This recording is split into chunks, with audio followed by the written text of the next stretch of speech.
Hello, everyone. I wanted to show you some tips and tricks that you can use with Zoom if you don't already know about them. I didn't want to create a whole other meeting to do training, so I will start with this video, and then any other questions you have from there, you can reach out to me individually.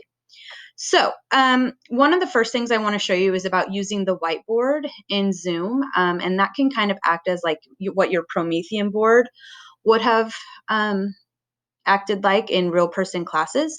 So the first thing that you need to do in order to use the whiteboard is make sure your annotation settings are on. And to do that, you need to be on the zoom.us website and sign in through Google as always. And when you get here, you can click on the left on settings. And if you scroll all the way down, you'll get to a spot that says annotation. I guess it's about halfway down. If that is not on, you won't be able to use your whiteboard. Most likely it is on automatically in your settings, but just make sure that that's clicked on. And then after that, you can allow to save it. I would save it, allow, to save the shared screen with annotations so that if you're like taking live notes, you can always save that and push that out to your Google Classroom to someone maybe who wasn't there. However you want to do that. Only the user who is sharing can annotate. That's really up to you. If you want your students to be able to annotate on the whiteboard as well, then you need that off, because if you're the one sharing your whiteboard screen, that would, if you had that clicked, it would mean only you could annotate on it. So that's fine if that's how you want to do it, but if you want students to be able to draw on the whiteboard, that needs to be off. And then down here on whiteboard, you need to have that turned on. That will allow you as the host to share your whiteboard. You can also auto save whiteboard. I'm going to turn that off because I don't need this saved right now. But if you want that, if you're worried you'll forget to save your notes if you do it that way, you can absolutely turn the auto save on. And then make sure you save your settings. So once I am in Zoom, I'm going to go ahead and start a mock meeting for us. And the camera on Zoom isn't picking up my camera because Screencastify is using my camera, just to clarify. Okay, so once I'm in here, I can click share screen. And this gives me, all of my tabs I have open. I can come over here to advanced. This is where I can set a PowerPoint as my virtual background if I want to do that. You can share just a part of your screen. You can share sound only. If you have an Elmo, that's how you can share your screen through that. And then you can also go to files and share anything, pick anything from there. But for this, I am going to show you the whiteboard. But make sure you're clicking share computer sound and optimizing screen sharing for video clip if you're trying to share like a YouTube video or something like that. All right, so for the whiteboard, I'm going to click share. So from here, I can enter a text box if I want to.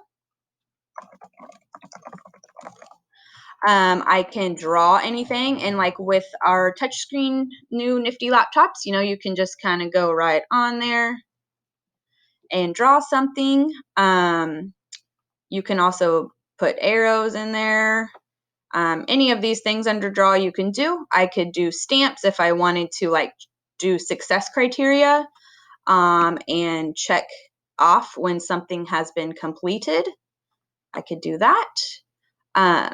I can do a spotlight, which kind of acts like a laser pointer.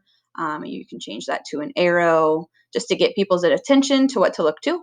I can go back through and erase anything I need to. I can change the color, the line width, and the size of the font. I can also do undo and redo just like in a Google document or Microsoft Word. So the cool thing about this is that if your students have turned on their annotate settings, which you can have them do, I'll show that in another video where I am a participant, not the host in a Zoom meeting. If they have all drawn and you've posed a question and said everyone draw one symbol or draw a number or however, whatever assignment you're giving, you can either clear all the drawings, clear just your drawings, or clear all of the students' drawings. So if you wanted to leave anything you had put and clear all the students' drawings, you could do that. I know you can't see it right now since I don't have participants in here, but when students draw on the whiteboard, it will show their name. So if someone draws something inappropriate, their name pops up right next to it, and you'll know exactly who it was. And then over here is the save button. It auto-clicked and saved as a PNG, or you can save it as a PDF. So that is the whiteboard setting. Like I said, it can be used kind of in place of maybe your Promethean board, or if you just want something interactive where students can draw or type or put a stamp on, maybe you have agree and disagree, and then every student can like put a stamp whether they agree or disagree. That's just one example of that. So the next thing I wanted to show you is, if you were unaware, down here under security, this is how you can just very easily enable and disable students from chatting. I know that a lot of people pose questions to students and have them share in the chat, but then when the question's over, they don't want students to continue chatting. So at any time in your meeting, you can just quickly come over here to security and unclick that chat. You can unclick the rename themselves once you make sure everyone has their name correctly. And if your class is being a little rowdy, you can also unclick to disable students from unmuting themselves. I know a lot of teachers have found that handy so far. If students are just kind of talking a little too much, you can come over here so that they are not allowed to unmute themselves. Also, if you want to allow just a few students to be talking, even though everybody else can't, you can click on participants. And over here, you will have mute all, and then with your list of names, you can go through and unclick the students who you want to be able to talk.